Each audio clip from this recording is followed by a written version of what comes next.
నేను చెప్పాను కదా మీ అత్త ఉండలేదని.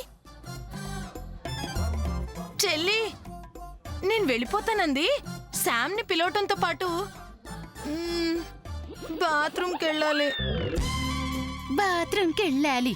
బాత్రూమ్ లోపల కూడా ఉంది కదా, వెళ్ళక్క. అయ్యో, ఆ బాత్రూంలోకి వెళ్ళు. అయ్యో.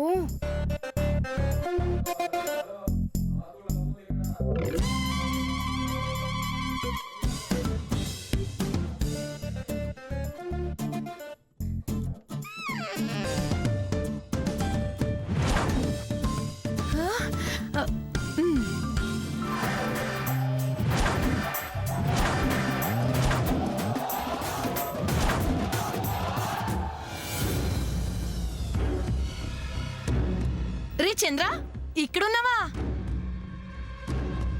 రే చంద్ర, పిలిస్తే పలకవే. అబ్బని కాదురా, అమ్మని. మీ అమ్మని రా, సరిగ్గా చూడు. అమ్మా, ఏంటిది? ఒరే, నీ కోసం ఎంతో కష్టపడి అవ్వా బాత్రూమ్ కిటికీ నుంచి దూకి మరీ ఇక్కడికి వచ్చానురా. నేనేమో అంతా కష్టపడి ఇక్కడికి వస్తే నువ్వేమో మేడ మీద తీరిగ్గా నుంచొని కలలు కంటున్నావా? ఇప్పుడు ఏమైందమ్మా?